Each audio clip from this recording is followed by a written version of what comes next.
The following is a special presentation of the PDF Sports Network.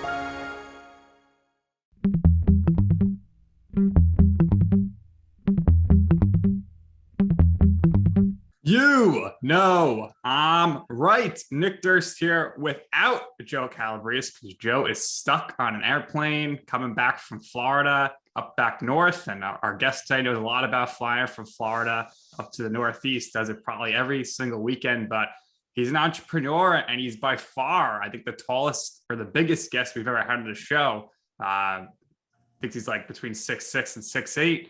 Welcome to the show, Gordie Gronkowski. Gordie, how's it going? Dude, you're right. The oldest and tallest bro. So you hit one right on. And the crazy thing is I don't think everyone back to back, but me, Dan, Rob, and my uncle Glenn, who we always thought was 6'9". He must have shrunk a little bit because I had all three of them by about half an inch when we went back to back in Florida about 6 weeks ago. So wow. Officially, I'll take credit for being the tallest Gronk bro. There you go. So in honor of this show, will be my best Superman impersonation here. I wanted to go out and get a special shirt to kind of fit in with you. Got the Gronk Nation shirt here just for you. You got the Gronk Fitness shirt. So now we're all officially dressed properly here, and we can go in. But I wanted to start off right away and ask you. There's a lot of controversy out there on social media right now, but truly, once and for all, who is the better dancer, you or Mojo? Oh, man. I mean, I'm going to take credit because for myself, Mojo's probably going to take credit for himself. But the thing is, I don't know, combined, I think we're both electrifying when we're together, but also we kind of have our own style. Mojo's a little bit shorter, a little thicker. His dance moves, he's really flexible as a guy who weighs 270 pounds, and me being about 230 and being taller can get, real agile and athletic as well. So I don't know. That's a competition that we might have to actually do a full out competition, me versus him. How about a little YouTube series for the Gronks YouTube, and it's going to be Dancing with the Gronks. You have the 5 brothers and Mojo. You get six real dancers, have a competition, and judge it out at the end. See who's the best. Yeah, maybe we'll actually take choreographic lessons so we don't look so silly. But I don't know. Everyone laughs and smiles, so I think our dance moves are pretty good. We at least think they are, and I think that's all that matters, even though they're probably goofy. But yeah. Going to stop what we do, because you know what, when you dance, not only is it great for the mind and great for the body, but it helps with anti-aging. It's one of the best workouts you can get. Just remember, that's why you look so young. Turning 40, but I look like the youngest bro. Impressive. Absolutely, no doubt about that. How did you guys actually end up meeting Mojo? Who played football with him? So Chris and Dan, our 2 middle brothers, went to the University of Maryland, and Mojo played football with them at the University of Maryland. He was pretty good. He was really good friends with Dan. I'm not sure Chris actually was on the team at that point before he transferred to Arizona, but Dan and Mojo were really good friends. So it was a crazy story. If you don't know Mojo was a college football player. And then when we met Mojo in the off season, he weighed about 330 pounds, but the kid could dance like you never seen at 330. And he is a very intelligent, smart kid. And my dad's college roommate, Mike Rotundo, puts on production for the WWE. My dad went to Syracuse, played football there. So my dad was like, Mojo, would you actually be into this wrestling thing? Because I was telling my dad, dude, this guy could be literally one of the funniest wrestlers in the world. And the thing was, he had to lose the weight. Right. Dude, this kid was so dedicated. I put an elliptical climber in his place. He lost 50, 60 pounds over the next couple months. He went in for the interview. He absolutely crushed it. So my dad set up the interview through Mike Rotundo with the WWE. The rest from there was on Mojo, so connection was from us. The rest was Mojo's work ethic. It was his intelligence, and he absolutely went crazy and crushed it. And that's when he became a You know, were you guys all responsible for his get hype gimmick, or was that just all natural? no, well, in a way, yes, because I think we brought out the best in Mojo. But then he took it to another level. We always say hyped, like, yeah, we're hyped up. He's like, we don't get hyped though, you know, when we're all together. We just hype. And it just kind of like took off. And it really actually describes how we are. So it's kind of cool that, you know, we all kind of use that as our montage. It's Right. hype, we stay hype. Absolutely. And recently had him on your guys' new show, your live stream show, 5 Eastern every Thursday, while the Gronkowski brothers talking. You want to tell my listeners a little bit about your show?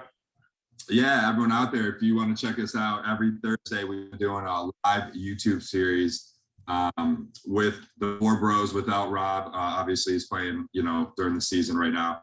And we have special guests every single week. You know, so it's been awesome. Fast Brands has been a big part of it as well with their new protein bars. And it's just us talking about sports, bringing on guests, having a blast, you know, talking about our childhood. And, you know, and it's kind of made us the people we are today. So it's a really cool story. But it's also cool hearing the stories from other people who played like those sports, like even before we did. So it's awesome just hearing, you know, what everyone has to say and bringing everyone together. And it just kind of keeps us together as brothers too, now that we're in all these different states. You know, all of us are done playing a professional sport, you know, obviously besides Rob, who's still with Tampa right now. Yeah, and we're all over the place, but still communicating, which is great. And I'm sure, you know, you'll be attending a lot of playoff games this year. That's for sure. But how many more regular season games do you think you're going to check out? You know what? I try to go to every single game I can, because you just never know when it's going to be the Bros last season. Right. Any Bros. So I always, you know, since I got done playing baseball, when my career was over, I tried to go to all Chris's games, Glenn's games, Dan's games.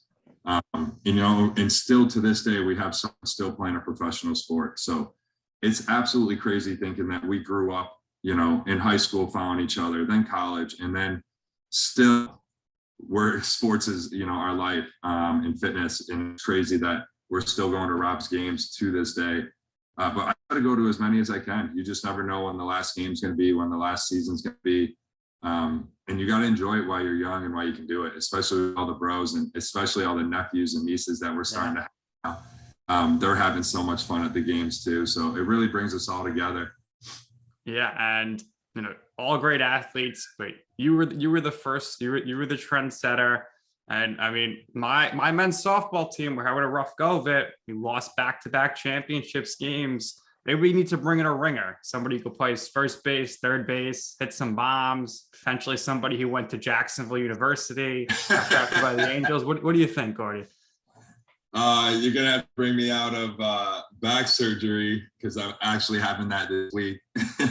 Yeah. Play summer softball. I don't know. It's a tough decision. I'm going to have to really think hard about this.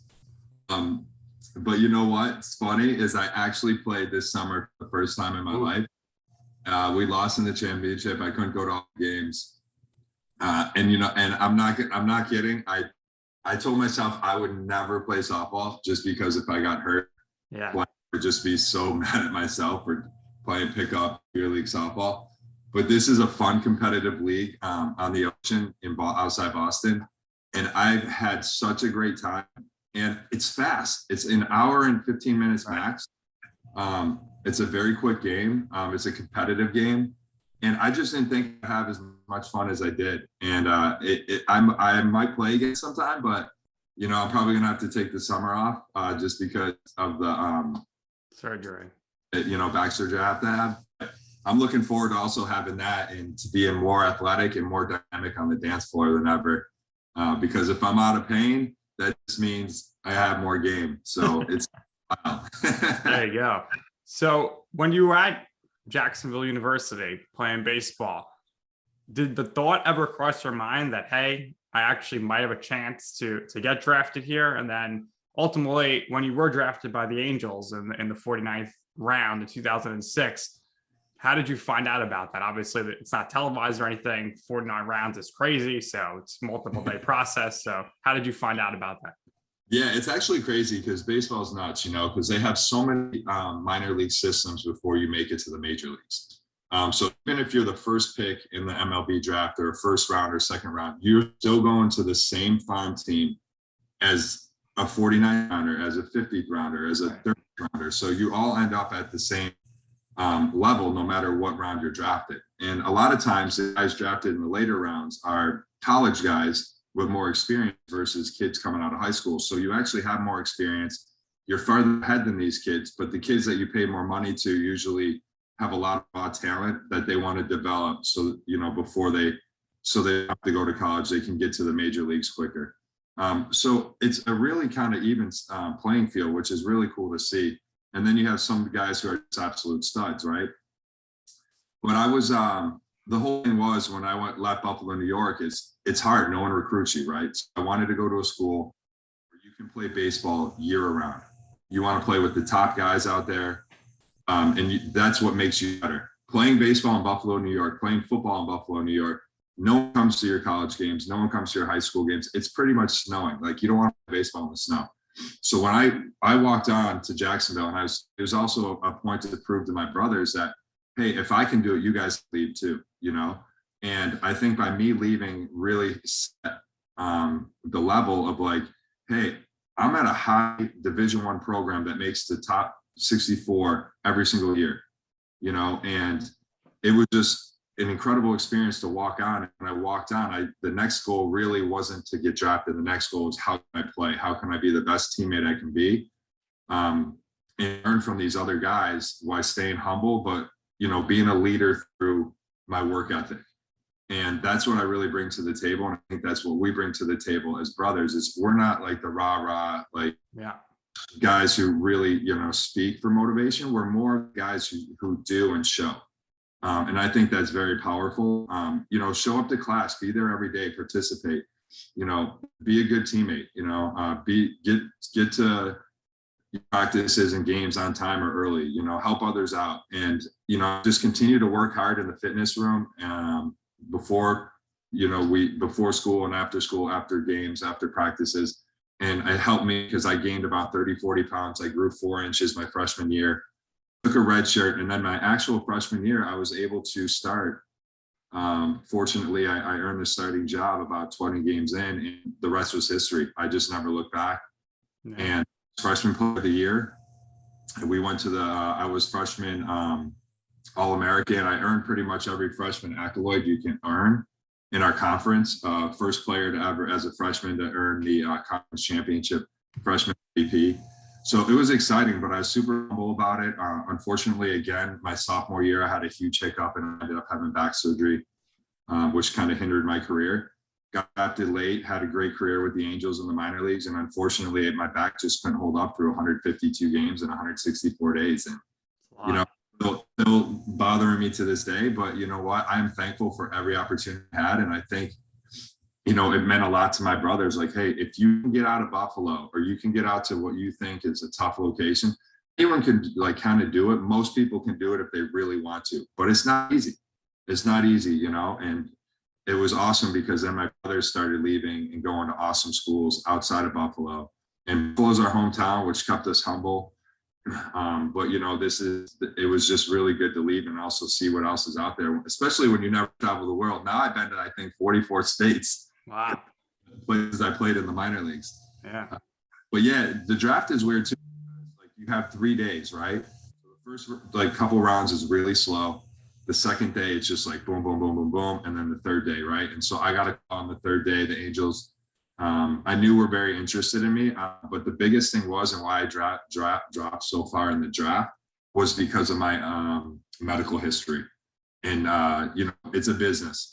It's a business for these teams, and they're looking at it as, hey, if this guy gets hurt, we're, in the minor league, gets hurt quickly, we're paying more for his medical bills than we actually are having him on the team, right? So it's a business all the way from the minor leagues to the major leagues. Everything is a business with those guys. And the biggest thing is you can't control, what you can't control. So always say, just believe what you can do and control the controllables. And that's anything you can do to control working hard, eating right, taking care of your body.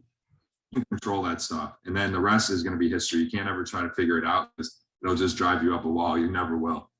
Yeah, I'm sure, it's tough in the minor leagues. Your first year, you're probably making maybe $100 a week, living with like 6 people. But I don't know if you saw, but starting next year, Major League Baseball teams now going to be required to pay for housing for minor leaguers. So that's a big relief for you guys, because everyone thinks, oh, you drafted and it's so glitzy and glammy. But I'm sure for you, like, you got to that first spring training, it was pretty decent. But then once you get sent to like, the low A ball, it's like, what the heck? I feel like I'm playing at like, high school ball again. Yeah, well, yes and no. It's still really cool to see all the fans that come out, because you're always averaging about 3,500 fans a game when you go to these different cities. Friday nights is always great because you have the fireworks. Saturday's always great because people are off. So you're always going to have like 5-6 those city home games. And so there's always someone out there who's watching you. And so that's what I always try to remember is, always put on the best show you can possibly put on, even if it's that one person at the game on the road that's really cheering for you. And, that always motivated me. And I love playing in front of the fans. It always, it cranks up the atmosphere. It just, it just brings a lot more energy to the game. Yeah. But yeah, it was very tough for sure. I mean, I couldn't even tell you. I think I was making $800 to $1,200 a month, which is absolutely absurd when you really think about it. Right. I had to live with a host family. I think I lived with, it was 9 to 11 different host families I lived with. Wow. All through the summer ball of when I was with Jacksonville University, all the way through my minor league career, 6 years in the minor leagues. I lived with about 11 different host families. I couldn't afford it, but I also learned how to stay balanced, how to manage, my money, like the little money that I had. I had to use, and let that last as long as let it last. The only thing I wish I could do over, if I had it over again, I wish I could have just borrowed more money, 10, 20,000 just to eat healthier. Yeah. Cause everyone's eating what? Like peanut butter and jelly and fast food. That's it. And you're on the road. So it's quick, it's fast, the In-N-Out burgers, the McDonald's, the Frizzolis, whatever is around the corner, whatever you can eat fast in minor leagues, you do. And that's the cheapest. And you're always looking for the cheapest option, just because you don't have that much money. But if I could do it again, and I could actually meal prep the way I eat now, to keep the inflammation down, to keep my body looking young, to have more energy, I would have 100% changed the way I ate in the minor leagues if I could do it all over again, because I think my energy levels would have just been, way, way better and through the roof. Well, I mean, you are an entrepreneur, so maybe your next business could be a meal prep for minor league baseball players. It's something like that right now, right? Yeah, definitely for sure. But obviously, your guys are from Buffalo, big Bills Mafia guys. But what was the baseball team up there? Well, the baseball team was the AAA team for the Cleveland Indians, which is now the MLB team for the Toronto Blue Jays. So It was since the Toronto Blue Jays have been playing in Buffalo because of COVID fiasco. So, it was crazy. Back in the day, the AAA team, because it was so close to Cleveland, the games were sold out all the time. And that's a full stadium. Yeah. So they got a lot of people at their games. Over the years, it kind of faded out. They had different minor league teams in and out, and you just didn't feel as attached with those minor league teams. So the fan base really went down a lot. But yeah, that was our team. So I kind of rooted for, believe it or not, Toronto's the closest city to Buffalo, but I was more of a Cleveland Indians fan. I really, liked Richie Sexson. He was big slugger, first baseman, like 6'8", big slugger. So it was I always liked watching him, and because that's kind of reminded me of myself and the way I play the game. Yeah, and they had some great teams there in the late '90s. So yeah, so it was fun watching them. And then the Yankees. You think New York, but New York City is really 7 hours from us. Yeah, Pittsburgh Pirates is closer to Buffalo. That's 3 hours. Cleveland 3.5. Toronto's only a 90-minute drive, but Cleveland was probably my team growing up. There you go. I mean, there's not much redeeming qualities about the Yankees and their fans anyway. So I can't stand them. So I don't know why. But I mean, obviously, this episode here today brought to you by Gronk Fitness and VUE Drink, and of course, we have the founder over here for both of these great products here and companies. So, Gordie, why don't you tell us first, a little bit about VUE and how you came up with that, and also I'm curious if you went down this entrepreneurial path at all, if you were influenced by your appearance with your brothers on Shark Tank, where Chris, of course, got a big deal for Ice Shaker. Yeah, I mean, the cool thing is G&G Fitness and Gronk Fitness has really been what we grew up into. Our father started it in 1990, so it's been over 32 years. And we've been decking out fitness centers and home gyms from beginning to completion. So we'll put in the turf, we'll put in the flooring, and then we'll put in all the fitness equipment in your home or in your high school or in your college or multifamily. Whatever the location is, we can do a fitness center for your home or for your commercial setting. So that's our bread and butter. And we're fortunate enough that as being as tall as we are, we had fitness in our house because our high school fitness center was awful. Now our high school fitness center is absolutely beautiful. So to go along with that, our brother Chris was like, dude, I want like a dope bottle that I can use in the gym. Right. That doesn't smell bad. It keeps my protein shake, nice and cold. And when he got done playing football with his last team with San Diego, he moved back to Dallas because that's where he originally played for the Dallas Cowboys. And he's like, dude, I'm going to make this sick bottle, which he did. Have mine actually right here. You can see how beastly this one is. Ooh. Shaker bottle. Keeps your drink cold, for over 32 hours. And it lasts for years and years and years. And the cool thing is you can put your logo on them. So, it's almost like an awesome little like advertising piece. Cause I carry this with me everywhere and everyone's like, and it's really the Ice Shaker bottle. So we went on Shark Tank. We had an incredible experience. I got to sit on Barbara's lap. She told me how handsome I was and all my brothers got jealous about it. And then she offered $1 million just to hang out with us. And I don't know why Chris didn't take that deal, but that's probably the deal I would have taken just because I wanted to hang out with her. But to get paid $1 million to hang out with her also would have been pretty cool. And then I could have sat on her lap again. So, maybe we can get her back on here on our Gronk YouTube live show. Yeah. Her experience with us on Shark Tank. And then our last product, again, everything around health and fitness. And we were just talking about minor leagues. Like people want better for you on the go snacks, right? We're here. We're going to provide it. We're going to check it out.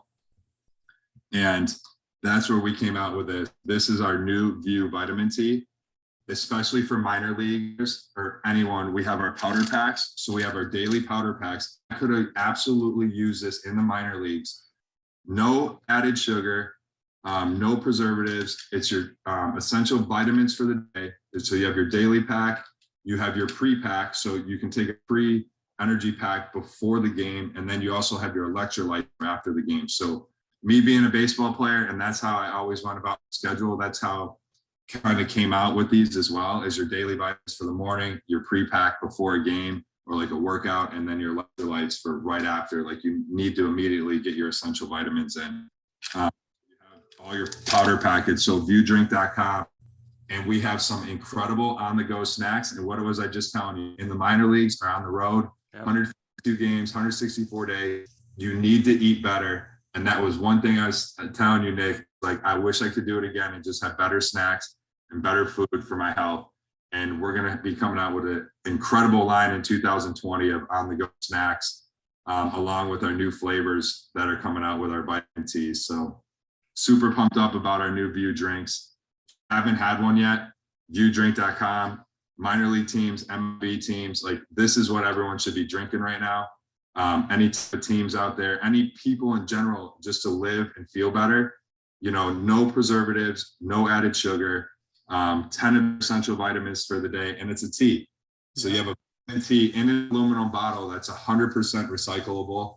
And you can even reuse the bottle and put your powder packs in the bottle if you want. So super pumped up about our new products. And again, that goes along with Gronk Fitness, our ice shaker, and now our VUE Drink. So everything's been around health and fitness. Got to keep looking strong, Nick. Absolutely. Yeah. And it's been tremendous. And, I'm wondering when you guys had your cruise, the Gronk Cruise, how are you eating there? How are you drinking there? You could have used these then, I'm sure.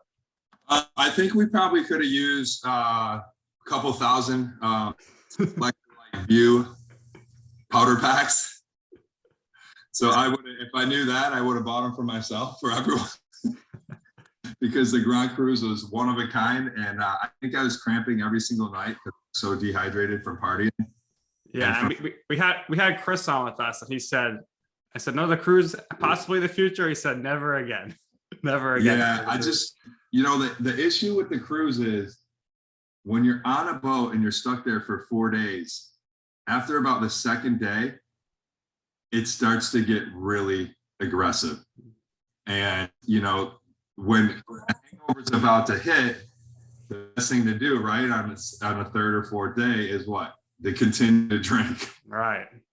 So now your anxiety's kicking in, everything's getting crazier, and your energy levels are all over the place. Your mind's all over the place. You don't feel good, but it is what it is. The Gronk Cruise was one of a kind. It was an incredible experience. It's probably nothing we'll do again where we get stuck for 4 days in one location and can't get off a boat. Yeah. The memories and the people that came out there, from Flow Rider to Waka Flocka to the DJs to the artists, the Wow, like you can't make this up what we did. Quite an experience. Maybe you could do one on land somewhere one day. Well, we did the Gronk Beach last year at the Super Bowl, and that was an absolute perfect hit. It was no fights. It was so clean. It was so much fun. And, I think we'll do another one of those in the future. Yeah. Of course, the fans in Tampa love that. And my co-host Joe here joining us with his audio, fresh off his flight from Tampa. He has landed in Newark, in New Jersey. He's back in the tri-state. Joe, how was that flight and how was Tampa? Tampa was great. I was upset because I originally thought the game the Bucs played against the Falcons on Sunday was at Raymond James. I was disappointed last week when I found out it was in Atlanta. I could meet up with Johnny B. But Gordie, I see you. You can't see me. How you doing? Yeah, what's up, Joe? You just missed some incredible stuff already. Good to have you on the show. Your background noise is wild. I don't even know where you are. And that's probably one of the funniest things ever. I'm currently at baggage claim at Newark Airport. Can you imagine I left 80 degrees all week, non-congestion and clean air to come back to touchdown in Newark, New Jersey? I mean, what a terrible decision, right? No, it was a great idea to say that you're going to the Atlanta game in Tampa. So that's awesome. What a great excuse. I'm going to try that one. There we go. Teams on the road saying that you're going to go to the home game when they're not there. He went to the stadium. No, there was nobody there. He went to buy a ticket, and he's like, "Nobody's here. What's going on?" Classic Joe. Yeah, I really wish I got the opportunity, but listen, they won. Everything was great. I got your brother on my fantasy team. All life is good. So you must have won the week then. What's up? You definitely won this week then. Yes, I did. Definitely won this week. I'm going into the playoffs in 2 or 3 of my leagues, so we should be all right. Gordie, do you ever play fantasy, and is it automatic that if your brothers aren't in the league, you automatically get assigned Rob on your team? I played 1 year, and it was just for fun. I'm not sure why I even did it, and I actually won it. There you go. But the challenge with me is it's so hard to set the lineup week to week with how busy the trades, and people take it serious, and I'm competitive. So when I can't be to that competitive level, I'd rather just not do it. And then also, I don't like every single week when people ask me, are my brothers playing or not? So it just drives me crazy. And especially when they're like, oh, your brother had a bad week. Well, what about all the great weeks he had for you guys? Why do I always hear when they had a bad week? And by the way, it wasn't a bad week. They just pancaked 4 guys and won the game. That's not a bad week. Exactly. Absolutely. So obviously, you guys have seen a lot of winning, multiple brothers in the family with Super Bowl rings. But for you, what is the most memorable Super Bowl that you guys have attended and watched? You know what? I think it has to be Atlanta. I mean, 28-3. Rob were on the same team together, and neither of them played that game. Glenn was on practice squad. Rob got injured right before the Atlanta game. But I think just the experience of how cool it was to have both my brothers on the team for that season was just really memorable. And it's really difficult to do. It's really hard to win a Super Bowl with your brother. And so to have two brothers that have a ring together means a lot. It's probably to them, but it was awesome. It means a lot to me too. And I got to live in Boston. I got to hang out with both of them the whole season. Wow, that's great. Yeah, and it is, and the comeback I think is just more absurd. Like thinking about what actually happened and how it happened than any other of the games. Well, although Seattle, the interception on the goal line was absolutely immaculate too. I mean, there's great memories from everyone. Rob's, 2 seasons ago, the one arm catch on the 1 yard line that they punched in. And then last year, of course, was really special as well, switching teams. So, so many great memories. What was your favorite parade? I have to say Tampa, and the being on those boats and partying all day and all night on the water was so cool, and it was so nice out. And fans weren't like, when you're in Boston, fans are throwing full beers up onto the duck boats. And the problem with that is like kids are getting hit with full bottles and sliced, and like it's sometimes not a good situation. But that was none of that in Tampa. It was just a lot of clean fun. And I had so much fun on the boat. I actually got clotheslined off by my brother into the ocean. I lost my brand new pair of Pit Vipers. So then I clotheslined him in, and he lost his wallet. So yeah, I thought that was fair. No doubt about it. Now I know Joe here, he had a very important question that he deemed very important question that he wanted to ask you. So Joe, if you're there, if you got your bag, go ahead. Now's your chance to ask Gordie the question you've been dying to ask. So you guys can hear me now again, correct? Yes. Yes. You got to tell me about Family Guy and how that came about. Wow. I gotta be honest, I don't know how it came about.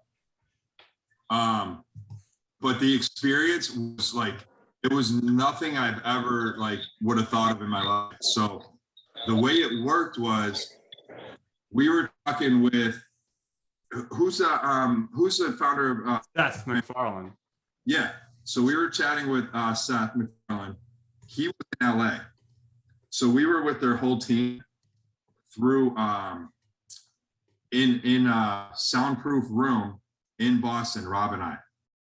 And we had lines that we had to read into the microphone, and there's people in the soundproof room that could kind of hear it and the way it was like echoing and how it sounded. And we have to make different sounds and names and at the same time. And then Rob would read all his lines and I would read my lines, but it was mainly based around Big Rob, and then all the brothers kind of in the background saying different things, as we always do. So it was just it was crazy having Seth online with us, kind of helping us and guide us kind of what his vision is and what he sees and how this episode's going to go. Not ever doing something like that in my life was just, it's very so talented. It's crazy. And do you still get those 50, 60 cent royalty checks every month? Hey, I got royalty checks all the way through, I think last year. And it was cool because it definitely wasn't 50, 60 cents. It was a lot more. All right. Good. That's good then. Hey, Gordie, can you hear me again? We can hear you, Joe. All right. No, I went outside. I'm just unsure. Nick and I are going to be at Jets Bucks in January to end the season. You think you're going to make an appearance over here, not too far from Newark? So you missed it earlier, Nick or Joe, but unfortunately, I'm having back surgery end of this week. And if I'm in any shape to be able to go, I go to almost every single game, every home game, and then half the road games. So if I can do it, you better bet that G-Money will be there and we'll be doing muscle chugs together. There we go. Let's see one, Gordie. That's going to be the experience of a lifetime. There you go. Beautiful, beautiful. All Me right, and Joe. Gordie, we appreciate it. You're taking up a lot of your time here, but we always give our guests the last word. So is there anything else you want to discuss or promote? But overall, it's been great and we're happy to have had you on. No, thanks, Joe. Thanks, Nick. Joe, awesome that you went down to Tampa for the Atlanta-Tampa game that was not in Tampa. So you pretty much made my whole week already, because that's probably one of the funniest things I've ever heard in my entire life. But no, just words of wisdom, like we talked about earlier, just control the controllables, do what you can do best. And, just be a good inspiration, smile as much as you can, be a good person, good teammate, good family member, just have fun, live life, and, do what you can to control yourself and take care of yourself. And that's what you're going to be able to give so much more to others. And been very fortunate to be able to find that in myself, to now see how much I'm affecting other people in such a positive way. And I think anyone can do that when they really put their mind and their body to it. But yeah, check us out, VUEDrink.com. It's our new healthy vitamin tea. We already talked about it. Thank you guys.